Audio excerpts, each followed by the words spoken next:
This week on New Dad Gaming, we cover the biggest announcements from Paris Games Week, seeing what a dad could possibly play. And we get into a frank and earnest discussion of a journey with ADHD. All on New Dad Gaming.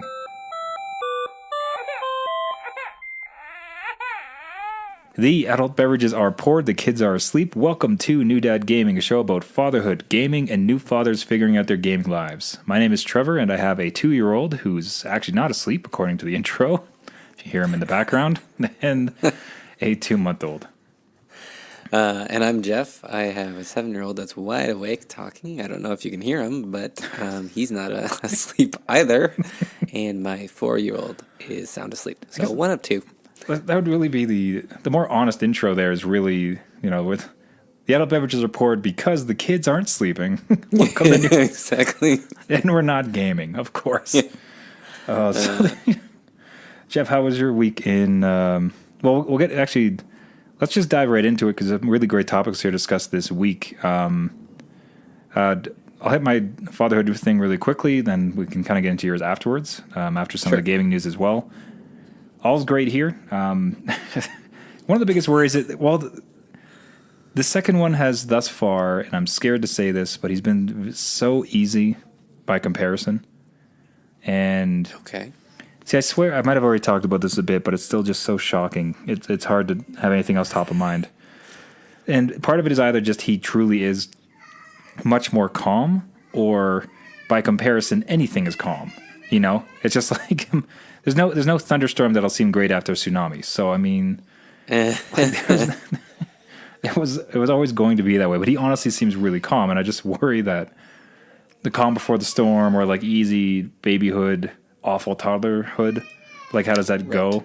As you can hear my toddler screaming currently. I'm about to say in the background. Classically, we would end it, but like we have very narrow time to record this show, so welcome to fatherhood. But yeah, exactly. Man, he's great though, and it's just like we were just worried that like it's going to turn, because that was your experience, right? One of yours was great, and then heck, your first one was great, your second was bad, wasn't it? Yeah, it was the first one was great. So we're like, why not try it again? And that's where it fell off a cliff. So if you start bad, where it's, it was difficult in the beginning, you were like, maybe the second time it's not so bad. And it turned out, right? So maybe that's yeah, like I'd say like it's certainly good, but he's still very difficult in comparing him to some other kids. Like I definitely can't say he's easy now. So there's no way he's an easy toddler. Difficult baby, difficult toddler. So easy baby, horrific toddler? Like what's no. When their strength is like 10 times what it was. So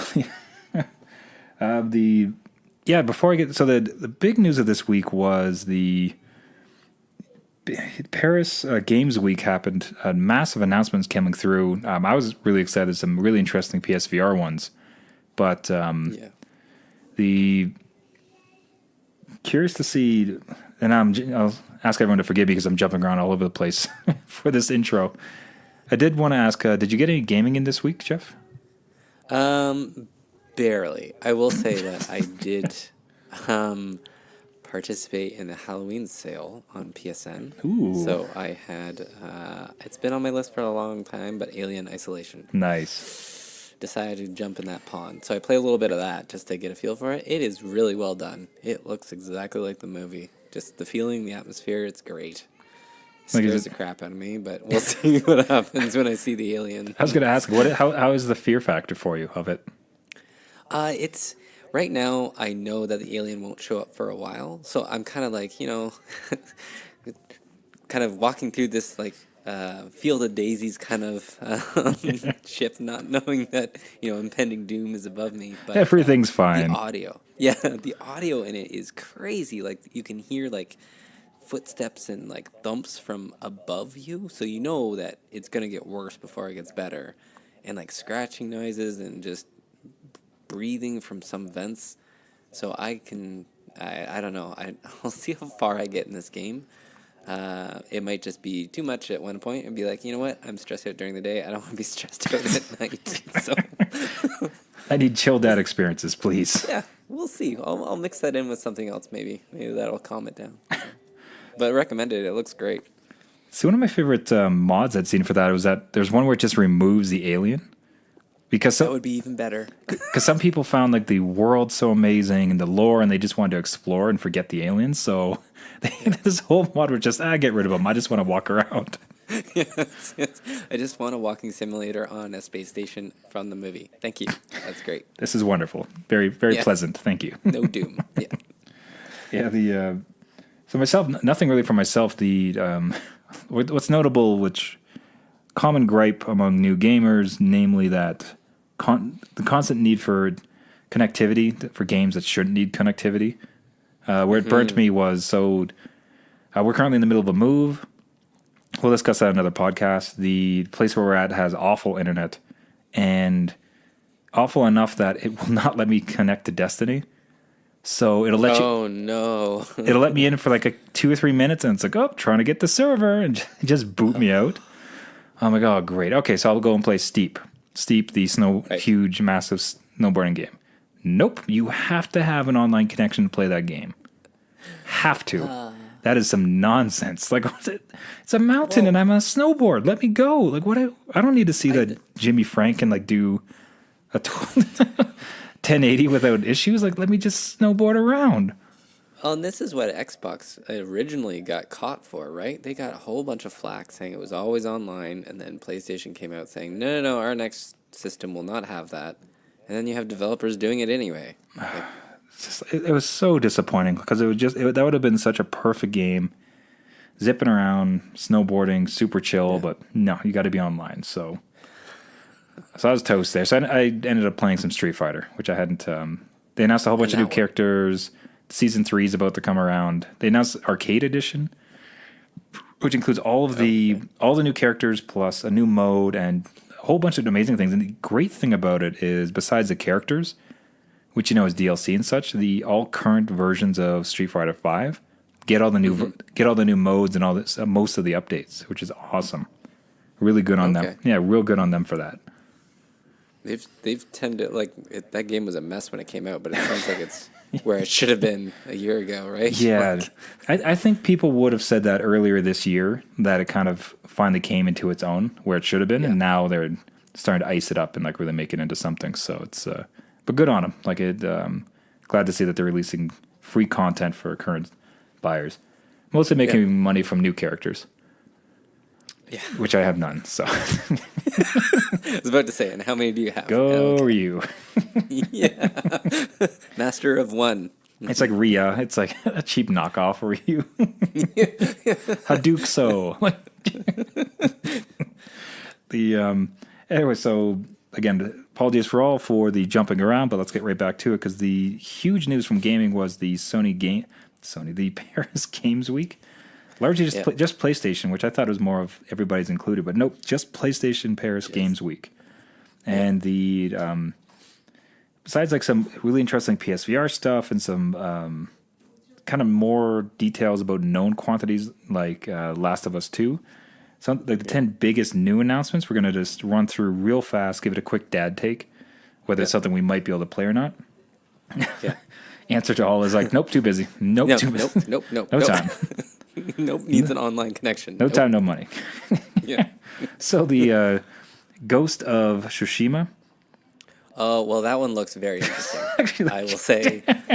Well, that didn't take too long to capitulate. Right off the bat. I love Infamous. Sucker Punch did a great job with that, and it still holds up even today. And that game is probably 4 years old or whatever. And this is a feudal Japan Infamous, like an open world, and you're in feudal Japan, like a ninja. And I love the old Tenchu Onimusha kind of games. So this, if I kind of build it up in my head what it should be, will be awesome. So we'll see what they do with it. They didn't show much, but I am interested in that one. Okay. Don't know if I'll have time for it. Yeah. See, the thing, I will somewhat counter so con from a data perspective, in my opinion, too much content. You cannot possibly spend enough time in this. However, less not really demanding. I mean, if you want to just poke around feudal Japan, do a few little things like in the 30 minutes to an hour that you have, possibly the game, that is what's kind of great about these open worlds. You know, I found that with No Man's Sky. I think kind of the open nature of Horizon Zero Dawn served you well in that way.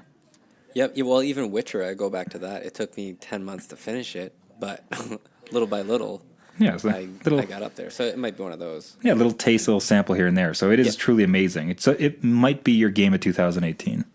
It could be like the entire year. Yeah, that's all you talk.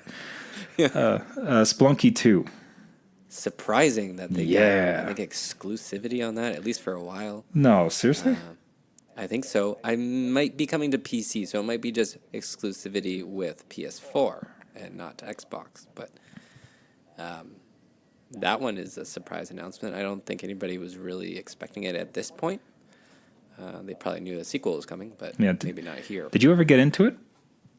Yeah, it was pretty cool. I remember receiving it. I think it was on PS3. It was on, and even on PC, I had it as a free gift from someone, and it was cool. And it really hooks into you, and you just kind of go through, and then realize the time. So, it is 6 neat, o'clock. and 6 a.m. I got to go to Yeah. school. No. I will say though, initially I was turned off by like the cartoony kind of look to it. I don't know why. It just seemed like another indie kind of game. But no, man, it is like you'll sink time into this thing no matter who you are. It's really fun. See the way never. hard, And though. I think I played a couple rounds. Never did put much time into it. Could appreciate it. The way that I heard it described to me sounds like it's very dad friendly in the sense that Yep. like for some people they said that every day they'd kind of go in 2 or 3 runs and they're done. Yeah. Yep. So again, just Yeah, exactly. That's all you need. so that might be very dad friendly. In fact, possibly even more than the other one mentioned. So Guacamole 2. Love the first one. So I am interested in the second one. I think that's very dad friendly as well in terms of, again, you can get in, get out. It might need a save point, which might be the problem, but I love the Metrovania kind of style games. I think you would you see this? Would you play this with your kid when they're a bit more able? I tried Guacamole 1, I guess I'll call it Guacamole 1, with him, and it was a little much. Like, I had to tell him where to go, and it was a lot of like me giving him instruction while he was playing with me. So, it's more of a hair puller outer kind of game. I think he'll have to be a little bit older to understand what's going on, but Okay. fun colors, though.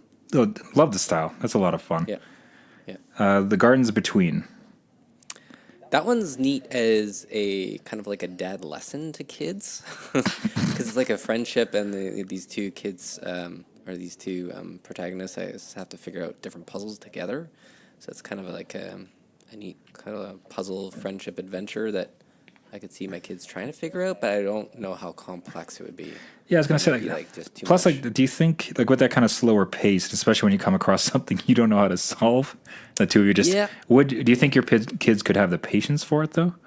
I think there would be definitely some frustration, yeah. So when they hit a wall in certain games, it's more like, okay, Dad, you do it, which I don't mind doing it because I look like a hero doing it. But There you go. this one, it might even stump me, so Nice. I'm not sure. So we got Megalith. So this is a hero shooter, team-based hero shooter in VR. Yeah, I saw the trailer. It looked kind of neat from the VR perspective.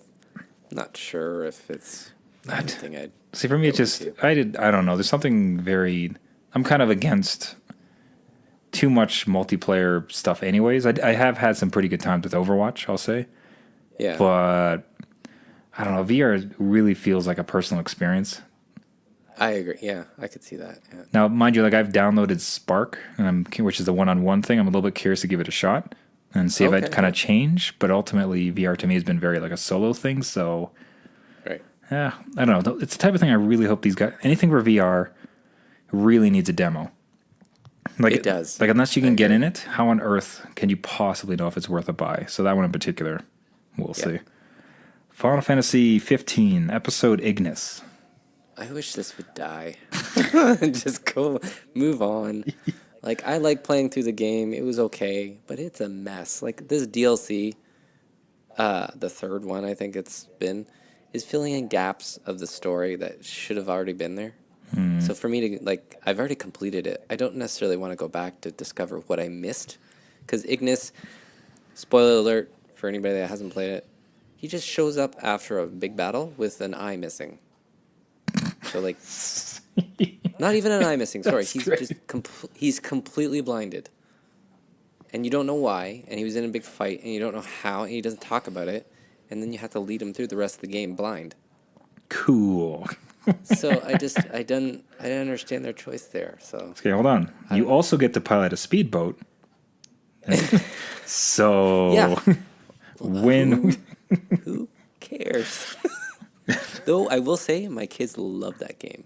all right, And it's not too, violent besides just swords against flashy enemies, but they love that game. nice.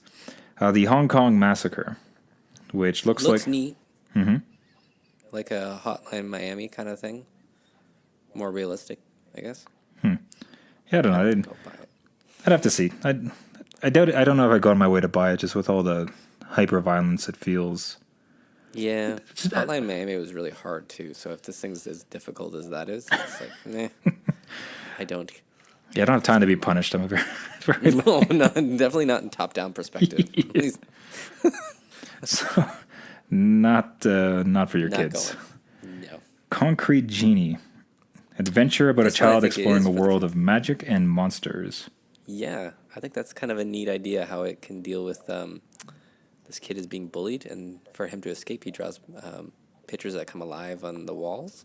I think that's a really cool idea, and hopefully it teaches a good moral of the story kind of thing through the game. As opposed to just saying, as long as you can draw magic, you'll be fine.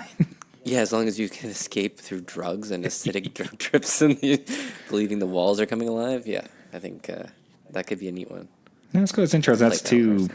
Well, it seems like developers are really starting to embrace the kind of extra gut punch that comes around with using kind of kids in the narrative and seeing those type of experiences. Because we had the two child friendship one from before where they're going through an adventure with various puzzles. This one's about escaping bullying, which is a real honest topic, and how you would deal with that. So I'm kind of curious to see these things come around, and even further kind of curious to see from a father perspective about playing through them. Especially, it'd be as long as they responsibly handle some of that messaging. Yeah, that's what I'm worried about, right? Like if they just say, he gains power and beats them all up, it's like, well, let's not do that in real life. I'm going to take the high road here. But I'm surprised that one's not VR. That one would be a neat one. That feels like it would. Erica, which is the PlayLink. So that's the system where you can any number of friends can hook up their phones to your PlayStation, play a game on the TV. Yeah. This one seems to be a live action murder mystery, somewhat probably in the vein of Her Story, but not dissecting videos as that game did. But yeah, so live action drama where you can interact with a narrative. It's a neat time where that stuff has come back, right? Like the full motion video. Yeah. 'Cause I remember playing that stuff as a kid and like selecting the path of a character. So it's neat to see that back. I had to do a double take. I thought it was just graphics, like the graphics were upped, but they are actually actors. Okay. We've also come to that point where you can't tell. The only thing I don't really like, when's the last time you had three good friends come around and sit around for an hour playing? Oh God. It's the only, like, I would like that to happen. And maybe in future when the kids are older, I can entertain that type of social thing. But at the moment, the thought of like trying to possibly get three adults of our age to sit down. Well, maybe that's the thing. That's not really geared towards us. Maybe there's a younger demographic that would do it. But for ourselves, unless you correct me, I just can't. How on earth would I get three people in a room? Not in that kind of game. I've done the Jack games on PS4 with other people around, but those are more like an entertainment piece, right? This is like you're going into a story and Yeah, this is a commitment. kill this girl. Like Yeah, and then if your buddy Derek's a jerk, you're like gonna ruin the whole game. Derek, stop pressing that. Come on. Yeah. The last is another one for VR, Blood and Truth. So what I'm, That's cool. this one I'd be excited about because it seems like it's an expanded version of the heist from the demo disc. The heist was one of the greatest experiences Yeah. as far as drawing you in. So if it's like a really fleshed out version, that would be super cool. I'm glad that they kind of continued that. If it is like an expansion on that, continued that mechanic in VR where pretty much anything was possible, and you could hide behind desks and flip clips to the other gun, and it was kind of a neat experience. I'm surprised it came out so quickly. Yeah. Just the mechanics they introduced. Yeah. Well, now, do you happen to know if it's by the same studio, the Studio I thought London? it was. I hope so, because anything that plays touches is just fantastic, and I've seen they had a couple games, which makes me really excited. Yeah, it'll be a new one to see Yeah. when I get my VR set. Here, Christmas is coming, buddy. Just be real good for Santa. Yeah, exactly. Yeah, come on, PlayStation, release a super discount. I will say what's interesting about the new. I'm kind of curious if they'd sell the processor unit on its own, because apparently the upgraded processor unit will allow HDR pass through. Oh, okay. Because currently, so if you have it hooked up, you can't get like the full. I think full resolution is fine, but there's some limitations with the video output from the PlayStation to the TV if you're not using. Okay. But apparently the new unit fixes that, which I don't know if I have to. No, I can't imagine spending more money. That's like, No. Yeah. yeah. And the last thing I'll mention had nothing to do with this. Actually, I said that I think a lot of people. What was interesting about this, for one of the more interesting ones, is you saw a lot of hands-on time with Skyrim come out for VR. Yes. It is looking so good. Like it seems to be everything people were wanting. Like there's all this like scare people like, oh, I don't know if it's going to be any good, and it totally is good. It looks fantastic. It does, and I think that's the demo they should have shown when they announced it, because now they've done the full locomotion controls, right? It's not just the skipping ahead stuff. So I think it depends on your. I don't know if did they achieve that with the Move controllers though. I think they did. Yeah, they did, because I saw the guy walking around. Yeah, for sure. Because he was waving around the wand, and then he was walking in a direction. Oh, okay. So I think there was a game that came out for VR called Solus. It's kind of a survival spacecraft crashes, you're surviving kind of classic thing. Actually looks pretty good, but I think they have that same mechanic where it's you physically kind of move the controller in a direction to go forward, back, left, right. Man. Makes sense. Like that is... That's like 17 days away. That one sounds like that. Yeah. Current depth of Full price though, man. I know. That's $80. But this is it. Any of the other games...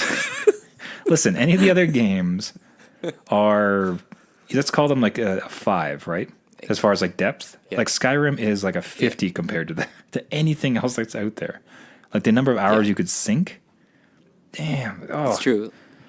Like, the other games are more almost experiences. I hate to call it that, but it's not like a fully it's not like a Resident Evil where they had the whole game in VR, right? Where Skyrim will be the whole game in VR plus all the side quests and all the 400 hours extra that you could do in it. Man, just like, it'd be hard to imagine. Plus, like, man, you get to actually swing the sword. That's like every future version, like every future leaning video. That's like, this is what VR is. Yeah. That none of them really have delivered on. Like this one looks like it's going to deliver it. It's awesome. Well, I saw the guy like twisting the blade, so the actual character was twisting his sword, which is neat. Yeah, these Move controllers surprisingly hold up given their age. Right? It's been a while. They're like something like 8 years old or some nonsense like that. Yeah. Man, so that's all the big stuff that week. I think actually it's pretty. There's some interesting dad options from those, and I think so. Some really interesting non-dad options. Some even more interesting non-dad options. Yeah. As is always the case. Escape options. So if you want to take it away, you had a really great topic to discuss.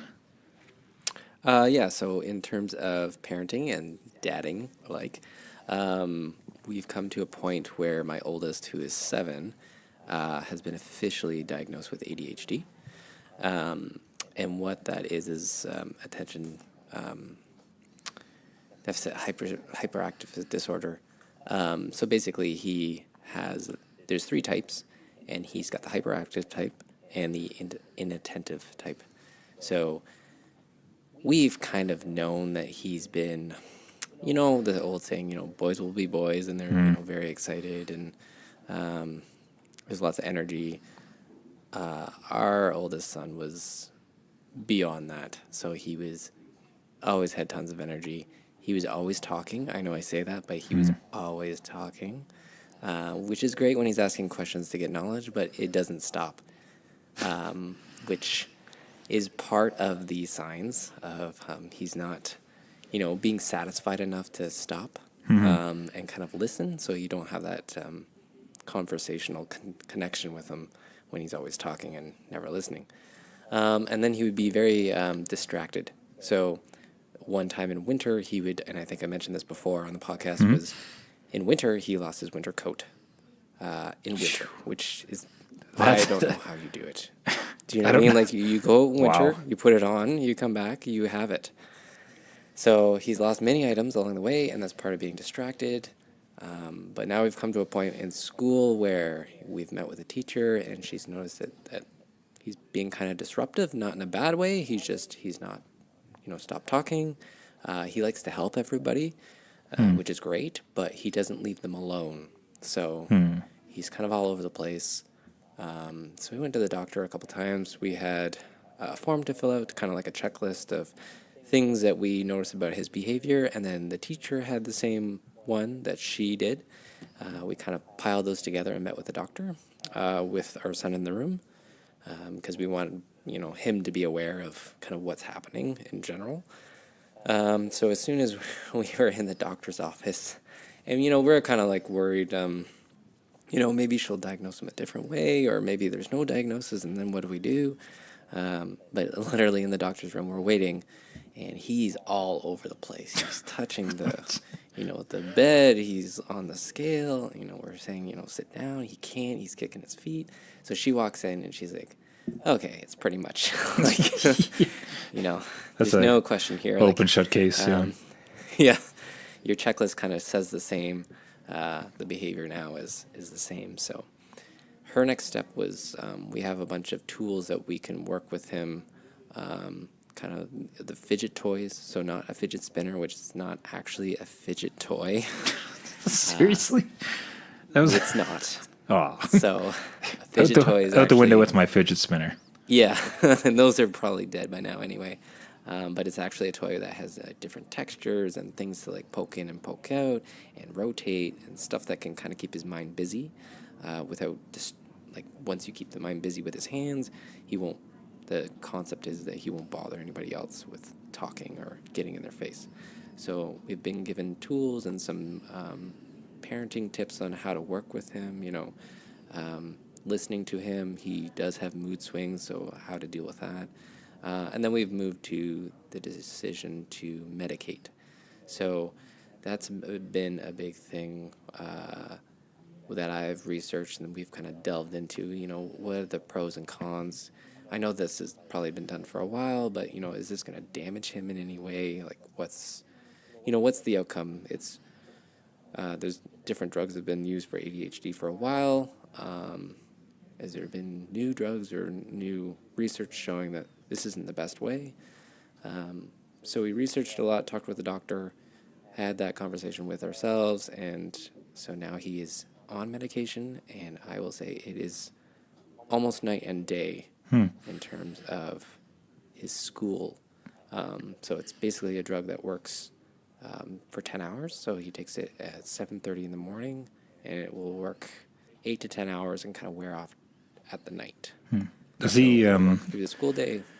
So you mentioned night and day. Does he have an opinion on it? We've asked him. I don't think he can properly express it yet, but he does feel that he is more focused. That he doesn't need to get up. Put it that way. We've asked him if he's like, because I was even trying to understand it. Like, this is a drug that's affecting your brain because it is a brain disorder. So I don't want to change. Like, that was a huge thing for me. I didn't want to change who he is. Do you know what I mean? Like, if he's all over the place asking questions, talking to me all the time, I don't necessarily want to have medication that gets rid of that. I think I'm almost like changing his soul, to put it lightly. Yeah.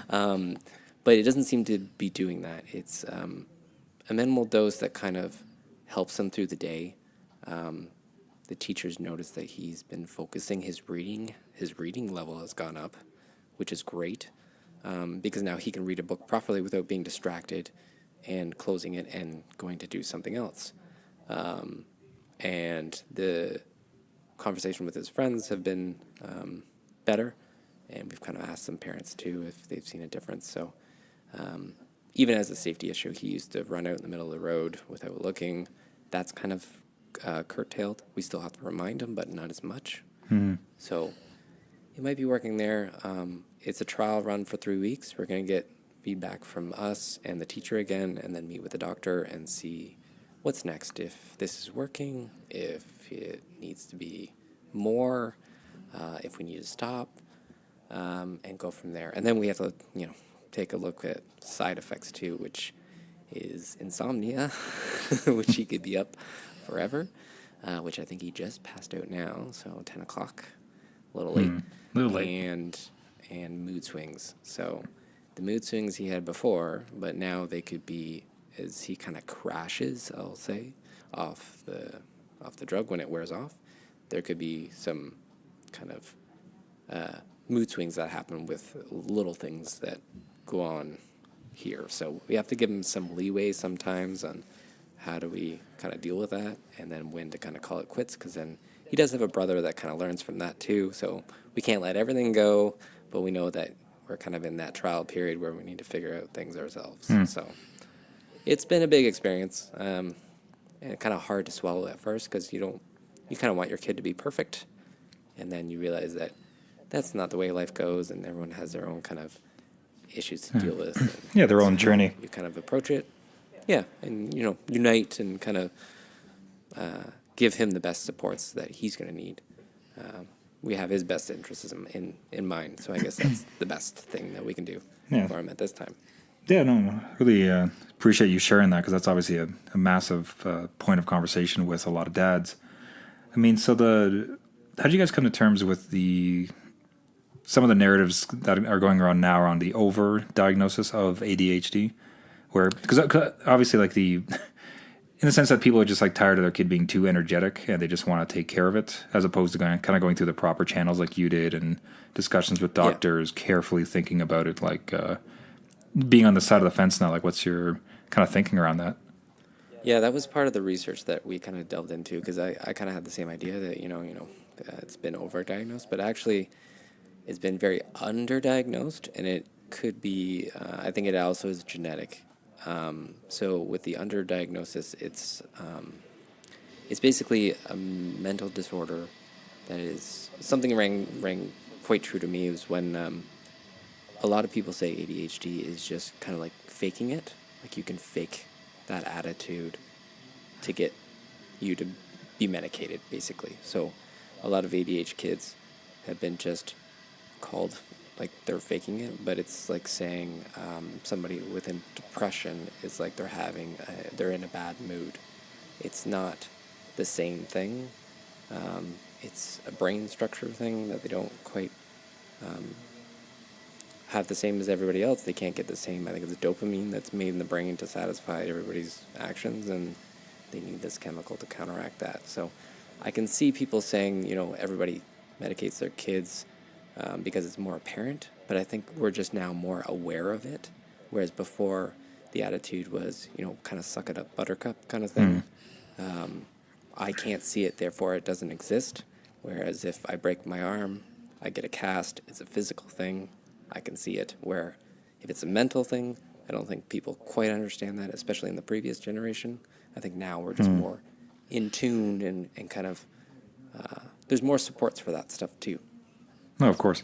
Yeah, no, anything with mental disorder, I think now is like, especially with our generation, is just very much a topic that can be discussed without shame. It's just like, you just got cast a bad die, and there's like ways to handle it and totally live a normal life. I mean, the part that really rang true that you stated was the changing him or taking away his soul type of thing. I think even currently with my son there, with his energy level, where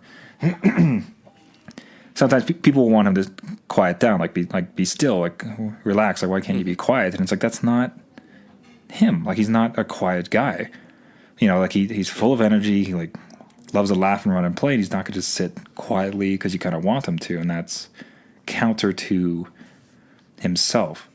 So so again, kind of being at this tail end and seeing the benefits of it, is that something you're still struggling with, or are the results good enough that you have kind of like peace with it? Like it's for like ultimately the best that you can see, or what's kind of your thinking on that? Yeah, like he still has that when he gets home. Like he's still talkative. He's still he's got that energy to him. The only thing that we've kind of really noticed when he is eating supper is that he doesn't eat as much as he did, which is another side effect. So he used to eat like double any other kid would eat, and now we're back to normal. Yeah. So that's actually maybe a saving grace for us. We can You can afford more games. Yay. yeah, Okay. yeah, we can load the fridge with less stuff. So, Jeez. but I think I don't know, the week that he's been on it, because it's been about 7-8 days, he does seem the same to me, which kind of contradicts what I was saying before, but he does seem like the same person. It's just now, I think throughout the day, he's his better self, where when he gets home, it's the drug itself is wearing off. Mm-hmm. I'm seeing him as himself. We've done it on the weekend as well. I guess that was in there. And he's still him. So he's still the kid I've raised for 7 years. And it hasn't changed. And, my love for him hasn't changed either. So I think it was just something initially that was... Would love you to say the opposite. It's just the, I hate him now. I hate him. Yeah. Oh, But it's just, it's I don't know. At the beginning, again, it was just kind of thinking as your kid as, he's perfect, right? Like he's born perfect. I don't want to change him, and this thing might change him, which I just had to mentally get my head around and kind of accept that maybe this is the best way to go, at least for now. We'll see what the future holds. Like we'll always monitor it. I think this is something that he will obviously live for the rest of his life with. So it's just a matter of keeping on top of it, and just if he needs to come off it, then that's not a problem. It's not anything that he needs to keep up for years and years and years. We can, kind of mix it in week to week kind of thing and see how it goes. So, No, it's great. It's going to be a different adventure. It's never a dull moment being dad. Put it that way. Something every week. I mean, so for any dads listening who might be kind of thinking about the same line or wondering if they should be, I mean, there's going to be a lot of reservation, right? Because like you mentioned, everybody's kid is perfect to them and they don't want to, and I don't want to say admit that there's a problem, but for lack of a better term, I'll say it that way. So for any dad, more about recognizing it, right? Like, yeah. So for any dad who's listening who might be there, any particular research tips that helped you, or methods, or approach it, like anything you might say to them if they're starting to question that and wondering how they should approach this? I would say, first of all, a doctor. Get this in the hands of a doctor so they can give you some professional advice, and that way you can kind of make an informed decision. Not just your mother, not just your mother-in-law. Yeah, and not Dr. Google that you can end up on WebMD, and then all of a sudden the world's ending. So get them in front of a doctor. Turns out my son has leprosy. Damn. Yeah, exactly. Like, thanks, Google. Yeah. So that would be my first advice: is go to the doctor, have your concerns, and then go to the teacher. If they're in elementary school or even preschool or something, talk to the teacher, talk to the daycare provider. Just get their input on what they see during the day, because a lot of times you don't see them during the day. You see them in the morning, they go somewhere for 8 hours, they come home at night, and it's just a different story. So get their input, get the doctor's input, and kind of make a decision from there. What's best for your family might be different from what's best for me. So I would say that is the kind of the first steps. And then if anybody out there has gone through this or has an older kid going through this and has any advice for me, I'm all ears. I'm kind of taking everything in as like a little sponge, and then seeing what I can apply. Very cool. Yeah, definitely reach out on the any of the new dad channels. We'd love to hear any stories about that. I could definitely vouch for getting feedback from schools and other places, because the The kids you drop off don't seem to be the kids that stay at school. Because my son naps and eats 3 times a day and is very polite when he's at school, apparently. But once he's home, it's like, oh, good, take these wings off. Screw this. Yeah. Yeah, party. David, thanks a lot for sharing that, brother. I think it's really informative. That's great. No problem. Yeah, keep us abreast of it. So as mentioned, anybody would like to reach out to us for information about that or share their stories about it, other gaming stories or anything else dad-related, you can find us on our website at newdadgaming.com. We're on Twitter and Facebook as well. You can find the podcast on iTunes and any other podcasting services, but of course we'd love a subscribe, a rating, and sharing it around to any new dads who game. Until next week, my name is Trevor, and I have a 2-year-old and a 2-month-old. And I'm Jeff. I have a now sleeping 7-year-old and a 4-year-old. Yeah. I think I'll be curious to hear like the background audio on my side of the recording, like as it slowly starts to drift off as he's sleeping. If he's sleep, I don't know. Maybe they gave up and he's like outside running, whatever. you never know. Yeah. Oh, that's all right. We'll see you next week.